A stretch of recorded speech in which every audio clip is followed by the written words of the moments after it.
नमस्कार, मैं आपका राहुल प्रधान एक बार फिर हाजिर हूँ एक ऐसी स्टोरी लेकर जो आपको भावुक कर देगी। तो सुनिए पूरी कहानी राहुल प्रधान की जुबानी।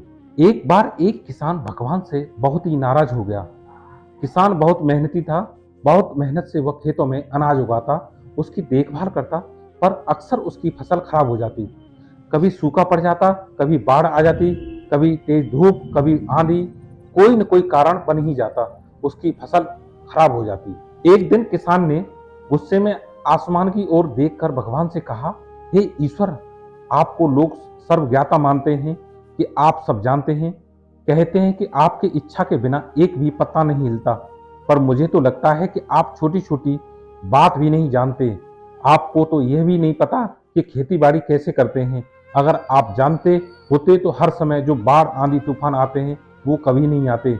आप नहीं जानते कि कितना नुकसान किसान को उठाना पड़ता है।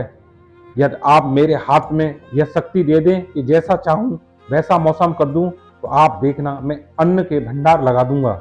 भगवान किसान के तीखे वाक्य सुनकर मुस्कुरा उठे और वह किसान के सामने प्रकट होकर बोले, मैं आज से तुझे यह शक्ति देता हूं कि तुम अपने खेतों में तुम्हारी जैसी इच्छा ही तुम वैसा मौसम कर दोगे। मैं बिल्कुल भी दखल नहीं दूंगा, तुम्हारी इच्छा से सब कुछ होगा। किसान बहुत खुश हो गया। किसान ने गेहूं की फसल अपने खेतों में बोई। जब उसे लगा कि खेतों को धूप चाहिए तो खेतों को धूप मिले, जब पानी बरसना चाहिए तभी पानी बरसा। आंधी तूफान बाढ़ कुछ भी उसने अपने खेतों पर आने नहीं दिया। किसान के खेत में इस वर्ष ऐसी फसल हुई जैसे कभी नहीं हुई थी। हरी भरी लहलाती फसल को देखकर किसान का मन बहुत ही खुश हो गया और सोचने लगा, अब सबूत के साथ दिखाऊंगा भगवान को कि इसे कहते हैं शक्ति का सही उपयोग। मेरी सफलता देखकर उन्हें अपने नियम जरूर बदलने पड़ेंगे। कुछ दिन गुजरे, फसल काटने को तैयार हो गई। किसान बहुत उत्साह के साथ फसल को काटने पर लगा।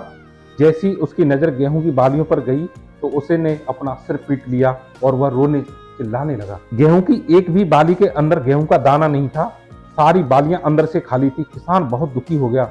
उसने भगवान को रोते हुए फिर पुकारा, हे प्रभु, तुमने ये मेरे साथ क्या किया? क्या तुमने मुझे कोई सजा दी? भगवान बोले, पुत्र, ये तो होना ही था। तुमने पौधों को संघर्ष करने का मौका ही कहाँ दिया? ना तो तुमने उन्हें आंधियों से जूझने दिया, ना तेज बारिश से सहने दिया, ना ही धूप में तपने दिया। एक भी चुनौती का सामना तुमने उन्हें नहीं करने दिया, इसलिए सारे पौधे अंदर से खोखले हो गए। विपरीत परिस्थितियां, चुनौतियां, समस्याएं हमें और अधिक निखारती हैं। यदि जीवन में कठिन परिस्थितियां और चुनौतियां आए तो घबराना मत, बल्कि सामना करना। विश्वास करना कि आप और अधिक निखर जाओगे और अधिक मजबूत बन जाओगे। जरा सोचिए। स्टोरी अच्छी लगी हो तो प्लीज लाइक करें, शेयर करें, कमेंट करें। धन्यवाद।